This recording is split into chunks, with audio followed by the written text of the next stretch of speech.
Daily Words of God.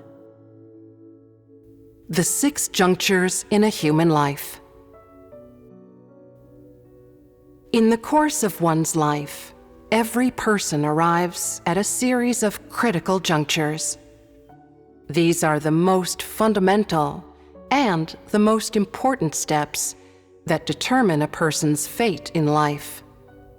What follows is a brief description of these milestones that every person must pass in the course of his or her life. Birth, the first juncture. Where a person is born, what family he or she is born into, one's gender, appearance, and time of birth. These are the details of the first juncture of a person's life. No one has any choice about these parts in this juncture. They are all predestined long in advance by the Creator. They are not influenced by the external environment in any way, and no man-made factors can change these facts that the Creator has predetermined.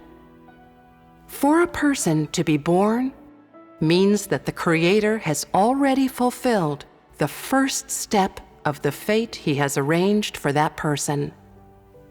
Because He has predetermined all of these details long in advance, no one has the power to alter any of them. Regardless of a person's subsequent fate, the conditions of one's birth are predestined and remain as they are. They are not in any way influenced by one's fate in life, nor do they in any way affect the Creator's sovereignty over it. 1. A new life is born out of the Creator's plans. Which details of the first juncture, the place of one's birth, one's family, one's gender, one's physical appearance, the time of one's birth, is a person able to choose? Obviously, one's birth is a passive event. One is born involuntarily, in a certain place, at a certain time, into a certain family, with a certain physical appearance. One involuntarily becomes a member of a certain household, inherits a certain family tree. One has no choice at this first life juncture, but is born into an environment that is fixed according to the Creator's plans, into a specific family, with a specific gender and appearance, and at a specific time, which is intimately linked with the course of a person's life. What can a person do at this critical juncture? All told, one has no choice about any single one of these details concerning one's birth. Were it not for the Creator's predestination and His guidance, a life newly born into this world would not know where to go or where to stay, would have no relations, belong nowhere, have no real home.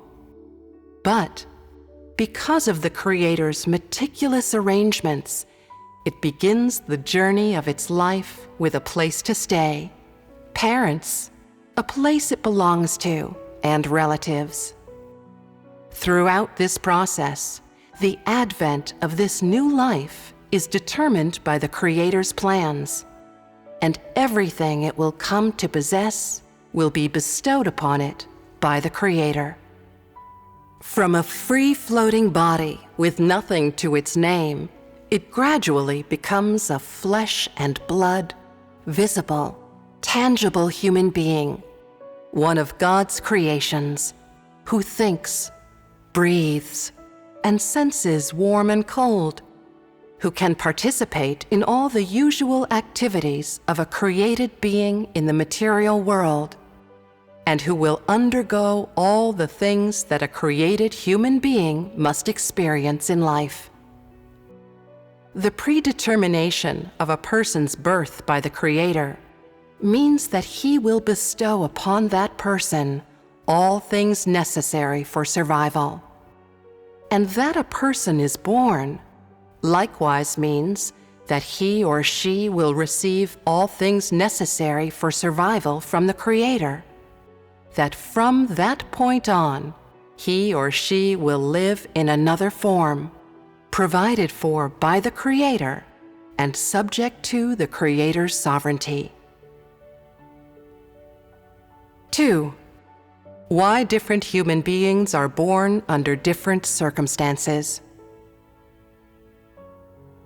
People often like to imagine that if they were reborn, it would be into an illustrious family. If they were women, they would look like Snow White and be loved by everybody. And if they were men, they would be Prince Charming, wanting for nothing, with the whole world at their beck and call. There are often those who are under many illusions about their birth and are often very dissatisfied with it, resenting their family, their appearance, their gender, even the time of their birth. Yet people never understand why they are born into a particular family or why they look a certain way. They do not know that, regardless of where they are born or how they look, they are to play various roles and fulfill different missions in the Creator's management. This purpose will never change.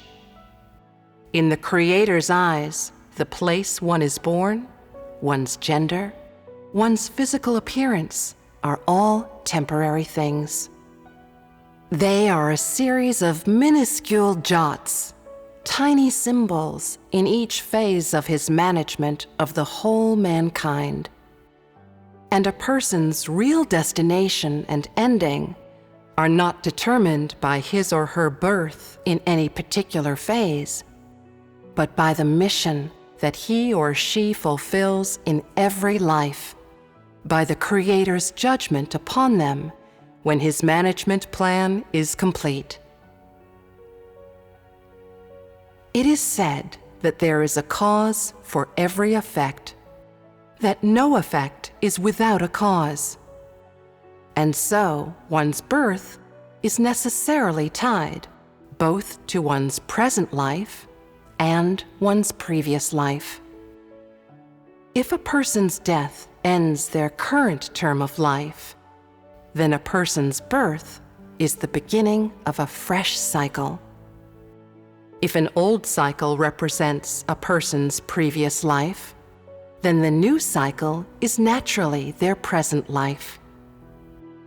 Since one's birth is connected to one's past life as well as one's present life, the location, family, gender, appearance, and other such factors which are associated with one's birth are all necessarily related to them.